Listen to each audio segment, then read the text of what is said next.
시청자 여러분 안녕하십니까.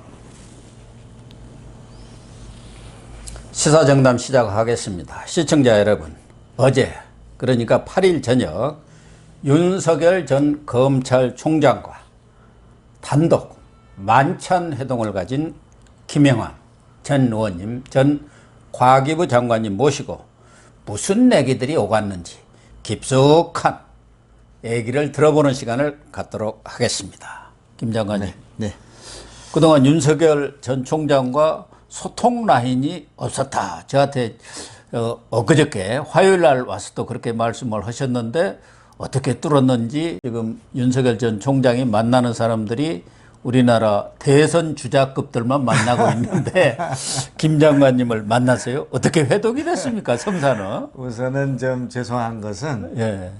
사실은 제가 오래전부터 내통을 하고 있었는데 아, 그러셨군요. 저까지 쏘겠습니다. 고영신 TV를 보고 계실 거다. 예. 틀림없이. 그리고 또 뭐 윤 총장님한테 드리고 싶은 얘기를 여기 와서 많이 하지 않았습니까? 그리고 여기서 한 얘기들을 예. 윤 총장이 또 받아가지고 그 이후에 보면은 그렇지. 거의 같은 그래서 그런 뭐 탈원전을 하셔야 된다든지 뭐 20, 30대 예. 눈물 뭐 해야 된다든지 뭐 이런 등등 우리가 주장했던 것들을 그냥 하지 않았습니까? 그래서 예. 이제 사실은 저하고는 이게 소통을 계속 하고 있었는데 이제 약속이 어제 잡혀가지고 이제 뵀는데 그러나 뭐 역시 지금 바쁘시고요. 그다음에 또 뭐 파급성이 큰 사람들 있잖아요. 예. 뭐 대선 주자급 뭐 안철수 정도는 돼야지 되는데 제가 뭐 변변치가 못해가지고 죄송하다 그랬습니다. 이 부족한 사람 불러가지고 이렇게 시간 하니까. 그래서 이제 그랬지만 그래도 뭐 반응은 어제 저하고 만난 게 더 반응이 더 좋았던 것 같습니다. 반응이 아주 컸습니다. 그러니 또 김 장관께서 여기 나와서 오는 데는 내가 가면은 뭐 사람들 기자들도 안 온다고 그래서 지금 일수거사 아닙니까? 그런데 어제 진짜 윤석열 전 총장을 만나니까 언론의 스포트라이트를 확 받잖아요. 그것도 이제 저도 받았지만 이제 말씀이 화기애애했습니다. 아, 그렇습니까? 우선 이제 기자들 오니까 고까지 뭐 준비해 갖고 오신 것 같아요. 그러니까 보니까 첫 말이 인문학입니다.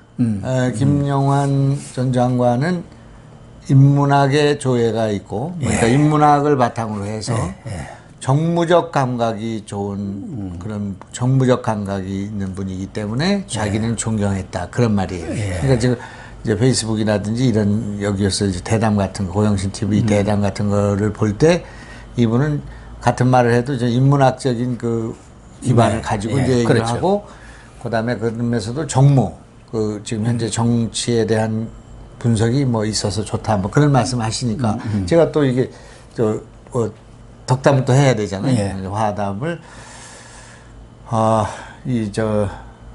윤석열 총장은 권력을 살아있는 권력과 싸울 때 내가 존경을 했고 또 정권 교체 야권 통합의 최선봉이기 때문에 이분을 지켜야 된다고 생각을 했는데 내가 부족한 사람 불러줘서 너무 고맙다 이렇게 이제 했으니까 실제 또 그런 생각 갖고 있고요. 그래서 이제 뵀는데 이제 그래도 처음 뵙는 거기 때문에 또 얘기를 해보면 또 실망이 될 수가 있잖아요. 그래서 이분이 좀 만나서 보니까 실망이 되고 이거 저 앞으로 TV 토론 가면 큰일 났다 하든지 뭐 말을 못 더듬다든지 뭐 고개를 막 도리도리 한다고 도리도리 하는 어제 짝으로 안 했습니다만은 그래서 뭐 달변이든가요?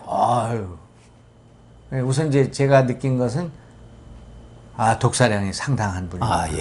그리고 왜 저희는 이 머리가 나빠가지고 뭐 이렇게 기억이 안 나요. 그러니까 뭐 대통령 선거가 그 문재인 대통령하고 왜 박근혜 대통령하고 싸워서 박근혜 될 때 그때가 몇 년도인가 이걸 따져봐야 돼. 1997년 김대중 뭐 이렇게 따져봐야 되네. 머리가 나빠가지고. 머리가 나쁜 게 아니라 이제 연세가 그렇게 팍팍 돌아갈 때가 아닙니다. 근데 이제 이분은 뭐 몇 년도에 뭐 무슨 일이 있었고 왜 그런 거 있잖아요.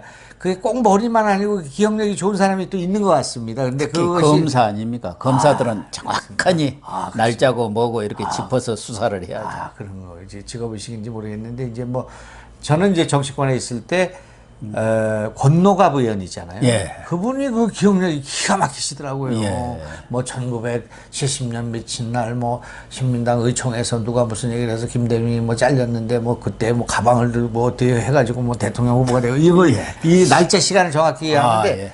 이런 그 제가 좀 이따 뭐 얘기하겠습니다. 그 사례를 얘기하는데 그러니까 이런 얘기 그 일화를 먼저 얘기해 보면. 김성재 장관이 있잖아요. 예. 그 이제 옛날 민정수석인가도 뭐 했어요. 그분이. 네, 그렇죠. 김대중 정부 때. 그분이 김대중 도서관에 있는데. 지금 상임이사죠. 네, 근데 며칠 전에 거기를 이제 방문했잖아요. 예.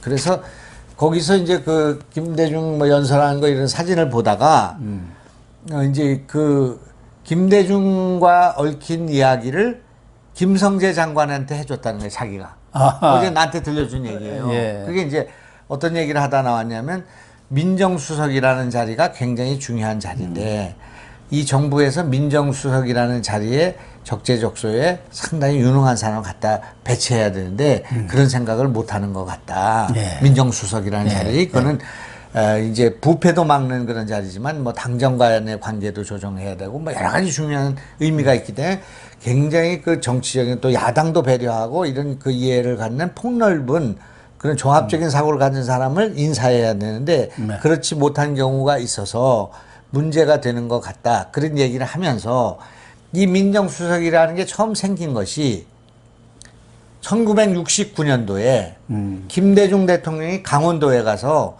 이 박정희 정권은 다 썩어 빠졌다. 부정부패의 막 이런 그 공화국이다. 막 이렇게 이제 연설을 했나 봐요.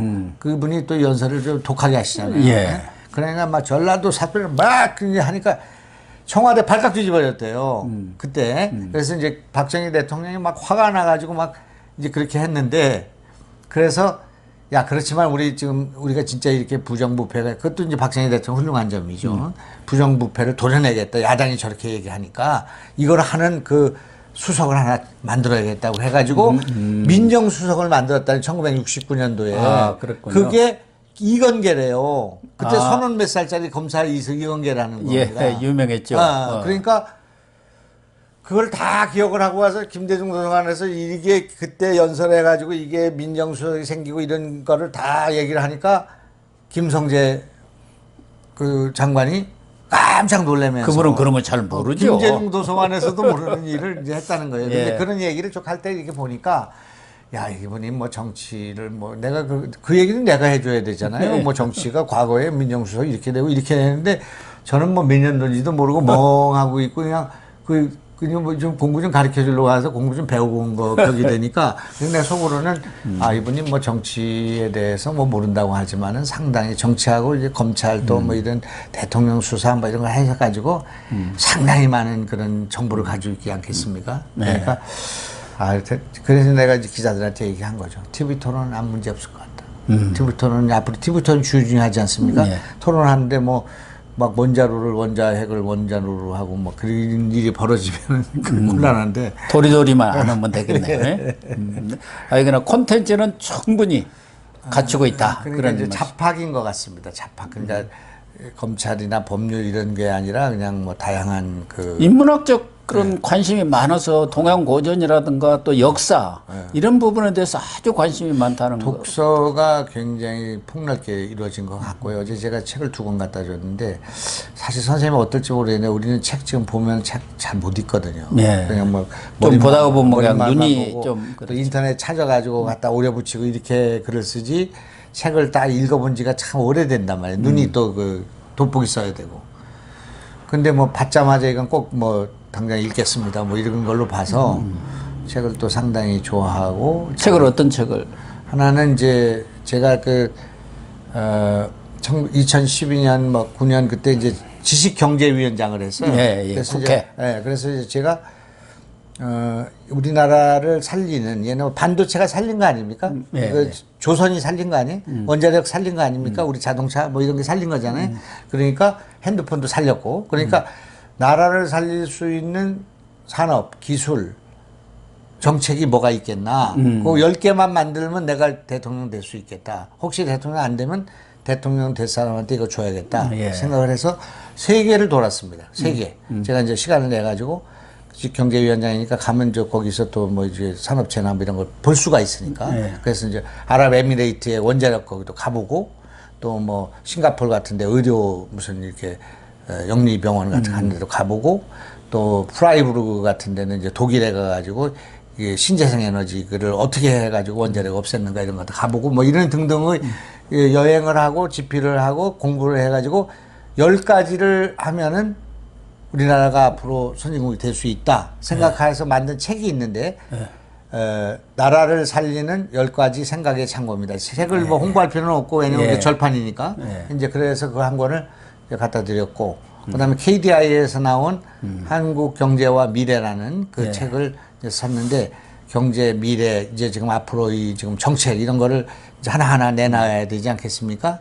그래서 어제 아침에 이제 그 이길분 선생 제가 이제 대통령 후보를 이길 분을 이제 어제 아침에 이제 저녁에는 이제 제가 윤석열을 만나러 가는데 저는 뭐 보안을 철저하니까 말을 안 할 건데 만약에 이제 저녁에 뉴스는 나갈 거 아닙니까? 그러면 그럴 때 이제 사람들한테 사기친 거를 안 하기 위해서 아침에 페이스북에 글을 썼습니다. 내가 오늘 드디어 대통령 후보를 지지할 사람을 결정했다. 성은 이씨고 이름은 길분 여사다. 그래서 이길분. 그래서 이제 윤석열을 암시하고 윤석열 보고 이제 얘기할 때 적폐청산 하지 말고 20, 30대들한테 희망을 주는 정치 해다오. 대통령 되면 적폐청산 하지 말고 과거로 가지 말고 미래로 가자. 적폐청산을 해가지고 정치보복하지 말고 북미통합하자. 이렇게 이제 벌써 다 할 얘기를 써놨단 말이에요. 만나서는 그런 얘기 안 했죠. 왜냐면 집에서 입고 왔을 거니까.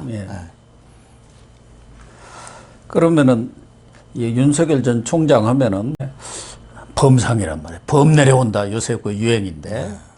근데 직접 만나 보니까 성격이라든가 범이 상당히 그 수척해졌더라고요. 체중이 많이 빠진 것 같아요. 아무래도 최근에 뭐 뺐는지 빠진 건지 모르겠는데 뭐 하여간 그래서 그 두주불사용으로 하는데 술도 좀 조심하고요. 소주 2잔씩 먹었습니다. 이제.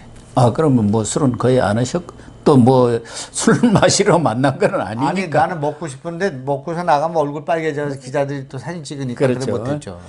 그러면은 윤석열 전 총장이 우리 김영환 장관님을 만난 이유가 있을 것 아닙니까? 이제 뭐 다른 내용들은 우리 유튜브라든가 또 페이스북이라든가 이런 걸 통해서 다 들었을 텐데 꼭 뭐 윤 총장을 만나서 무슨 조언을 듣겠다든가 무슨 물어볼 것이 있어서 관심사가 있었기 때문에 만났을 겁니다. 일각에서는 뭐 최근에 무슨 일본의 후쿠시마 방류수 때문에 만났다든지 무슨 이재명 때문에 만났다고 그러는데 그건 아닌 것 같아요. 그 두 가지는 뭐 전혀 얘기가 없었고요. 뭐 다만 이제 성남시의 역사에 대해서는 얘기를 하시더라고요. 제가 성남지청에 있었기 때문에 성남이라는 게 이제 광주의 그 대단지의 사람들이 이주해가지고 된 지역이 특수한 지역이다. 뭐 그런 얘기는 했지만 이재명의 이자도 안 나왔고 박뉴수의 방자도 안 나왔어요. 그런 게 있는데 전체적인 거 여기서 다 얘기할 수는 없지만은 이제 지금 경선 또 당의 그런 앞으로 당에 진입하는 문제 또 당에 갈 건가 말 건가 안 갈 수 있는 길이 있는가 뭐 등등 이런 거를 포함한 전반적인 그 대선의 오버월한 전반적인 것들에 대해서 좀 얘기를 듣고 싶을 것 같습니다. 그래서 뭐 그런 그 비슷한 얘기를 하시기 때문에 제가 이제 얘기를 했습니다. 얘기를 하려니까 제가 이제 빈약하잖아요. 지지율이 1%도 없는 사람이기 때문에 안철수는 한 5, 6% 되는데 0%. 제 소개를 한 거예요. 제 소개. 1995년도에 그 조순 서울시장 캠프에 부대변 했습니다. 제가 I am 뭐 이렇게 하는 거예요. 그다음에 두 번째 1996년도에 총선거를 했는데 그때 국민의힘이라는 정당이 130석을 얻는다고 예견했으나 까보니까 전부 중진들이 다 날아가고 79석이 됐습니다. 그때 다 떨어진 사람이 김상현, 정대철, 박실, 다 하시냐면 조윤영, 한광옥 다 떨어지고 김영환, 천정배, 유선호, 추미애, 정동영 있지 않습니까? 그 예. 소위 이제 김대중 키즈라는 사람 다 돼가지고 오늘날 이 지금 새피들이죠.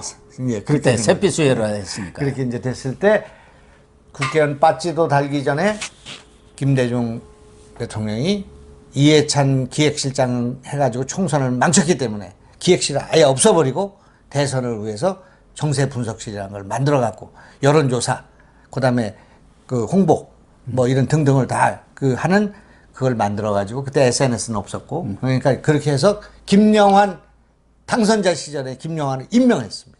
그게 당 10역인데 거기 들어가서 제가 대선을 다 했고 그다음에 총선 지방에서 선거에서 4년 동안을 제가 정세분석, 여론조사 이런 선거 전략을 다 한 사람입니다. 그리고 이제 국민의당도 나는 기획단장, 대선 기획단장에서 대선을 여러 번 쳐다본 사람이니까 제 말씀을 잘 들으셔야 합니다. 이렇게 이제 얘기를 하고 주겠죠. 우선 길을 죽이고 시작해야 되니까.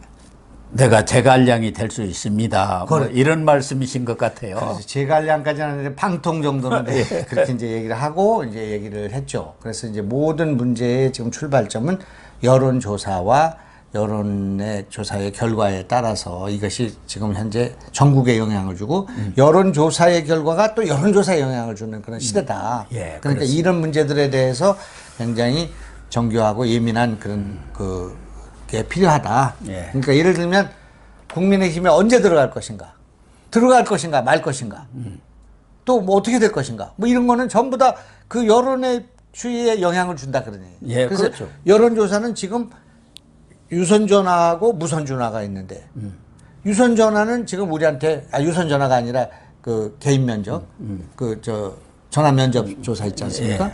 그거가 있고 ARS가 있는데 유선 그 개인 면화 전접은 지금 총장님한테 불리하고 ARS는 유리한 결과가 나오고 있다. 그리고 거기서도 전화 여론조사에서도 유선 전화를 10% 성리야, 20% 성리에 따라 결과가 달라지는 것이다. 이런 거 언론에는 얘기 안 했지만 이제 그런 거를 쫙 설을 풀었죠 제가. 예? 그래서 그 중에서 국민의힘 입당 이런 것들이 이제 주요한 그런 그 과학적인 데이터를 통해서 빅데이터를 분석해 갖고 국민의 여론을 정확하게 보고 파악을 해야 한다. 그 얘기 아닙니까? 그렇죠. 이제 그러면은 느낌이 있을 텐데 그럼요. 윤석열 전 총장이 입당을 하는 것은 맞습니까?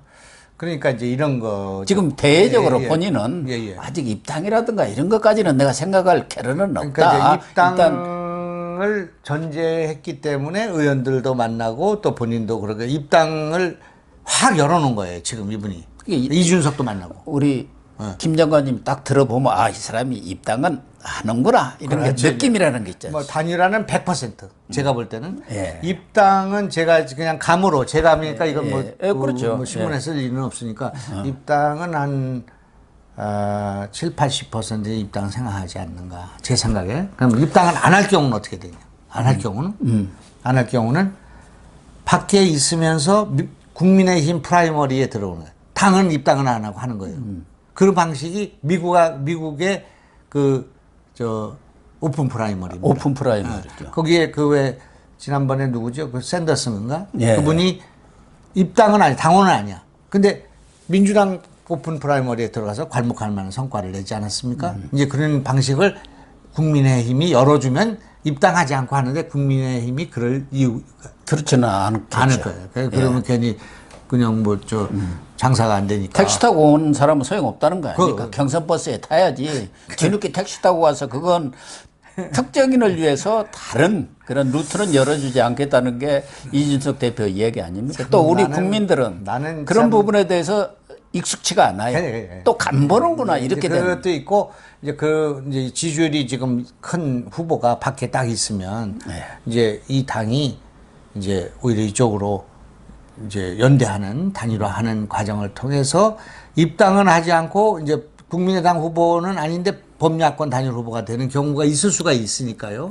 그것 모두가 국민이 결정할 문제가 된다 그런 얘기예요. 그리고 입당을 지금 왜 꺼리고 있냐 하면은 뭐 사람들은 뭐 가두리에 가져가지고 뭐 사람들이 막 공격할 거니까 그렇다고 하지만 그건 아닌 것 같고요. 지금 들어오면 입당해서 후보되는데 제일 유리하죠. 왜냐하면 의원들이 벌써 이길 뿐으로 이렇게 서게 돼 있는 거거든요. 그렇죠. 그러니까 이제 그건 되는데 문제는 이제 그렇게 들어왔을 때는 국민의힘은 좋아하지 않고 윤석열만 좋아하는 뭐 대표적인 건 호남 지지입니다. 호남 지지가 쫙 빠질 수가 있어요. 그게. 그다음에 국민의힘에 대해서는 지금 많이 좋아졌지만은 지금 저 이준석 이후에 좋아졌지만